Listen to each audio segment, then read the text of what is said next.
In our childhood years, many of us fantasize about being astronauts.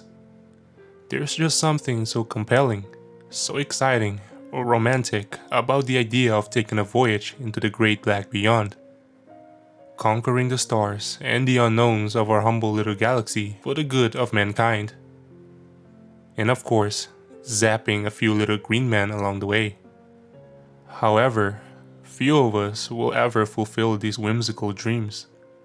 Being an astronaut, an emissary of the cosmos, takes more than just the ability to hold down your lunch after a turbulent takeoff.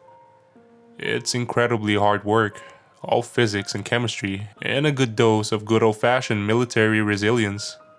Very few make the cut. But for this, you should be thankful. You see, I was an astronaut, and I don't think I'll ever be right again. Every night, the terrifying memories come back to flame me alive in my sleep. I wake up cold, drenched in my own sweat and tears, and lacking a breath in my lungs. All because of that one night. It started out perfectly normal. Or as normal as it gets, when squirting out a blob of toothpaste is harder than winning the Olympic relay. My companion, a fellow spacefarer, Robert, had gone to bed much earlier than me, complaining of an uneasy stomach following the consumption of another of our less than savory rations. "Just make sure you don't shit yourself, Bob," I had playfully chided. "You know how much work that would be to clean up." Being sick in low gravity is an unpleasant experience, as I can personally assure you. So my sympathies were with Robert. However, as the evening drew on and I got sick of losing to the onboard chess AI over and over again, I grew painfully bored. One of my favorite pastimes involved slowly taking off my shoes, watching as the stringy laces were enveloped by the snare of zero gravity, and drifted upwards towards the ceiling of the cabin.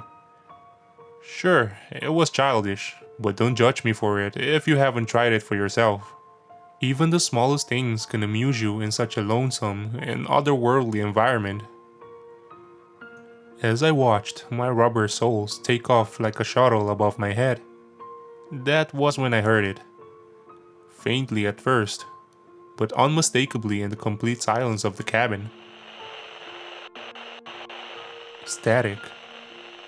It was coming from one of the radios built into our helmets. For a moment, I just sat there, mesmerized. Likely it was nothing. We were in space, surrounded by hundreds of satellites broadcasting multitudes of information. It was hardly out of the question that we were picking up a stray signal. And yet, my gut told me it was something more. I got up out of my seat, floating across the corridor until I reached the locker for our spacesuits. The static grew louder when I reached for my helmet, so I knew which one of our radios needed a tune-up. I picked up the helmet and reached inside for the radio, and then stopped. Hello? There was a fucking voice coming out of the receiver. It startled me so much I nearly yelped out loud, and I banged my head hard against the metal grill just a few inches behind me. Ah! Hello? Is someone there? I froze, still rubbing the back of my skull. What the hell is going on? We weren't due a check-in with Mission Control for another 2 days. Despite my concerns, I lifted up the radio and pressed it to my ear, and made the biggest mistake of my life. Hello, this is Michael Stanton of the Rising Dawn. Do you read me over? The voice came back to me almost immediately. It sounded frantic and breathless, and almost immediately, I felt ill. Thank God. I don't know how much longer I can last out here. If you hadn't come along. My heart started to race, hammering against my chest.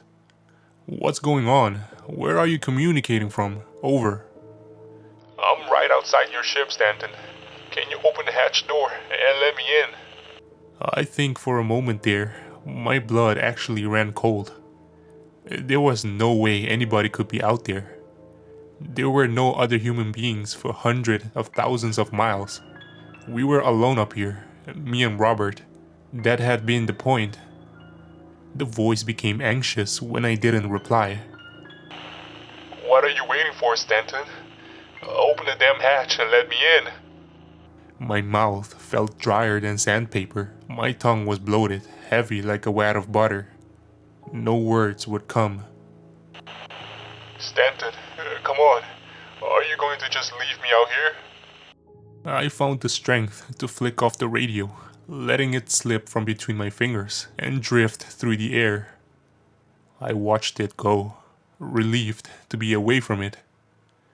My chest was still pounding, and now I felt my fingers starting to quiver. I wanted to throw up, but nothing would come.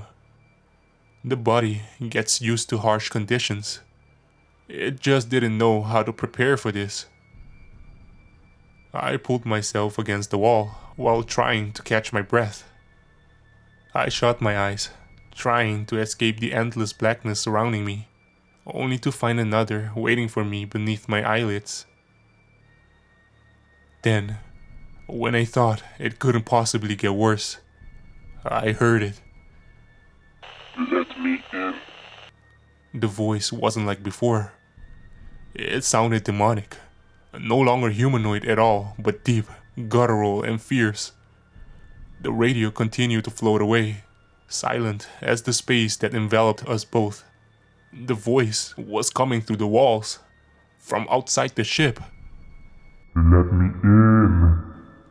I could hear it breathing. It was raspy, heavy, and animalistic. Somewhat akin to what I imagine a horned demon must sound like when it breathes. It scrabbled against the body of the ship outside, scratching as though pawing for a way inside. For a couple of merciful moments, it went silent. Then, the cabin was filled with a cacophony of metallic drumming as whatever was outside started to smash the side of the ship with whatever equivalent to hands it possessed. The sound was relentless, drawing out any and all thoughts that might have been running through my head. I pushed away from the wall and over to the opposite side, desperate to be away from the source of the banging. It cut out suddenly, leaving the cabin with only my whimpering audible.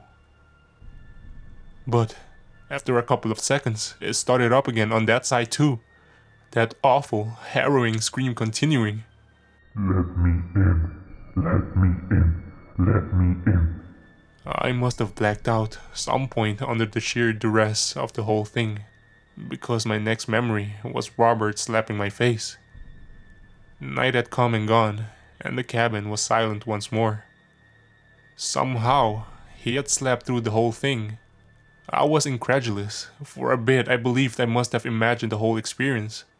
But then we found the radio was missing from my helmet, and the reality of the whole nightmarish ordeal started to sink in. Nobody believed me. They all told me what I was describing was impossible. Sounds like the ones I was hearing couldn't possibly travel in a vacuum.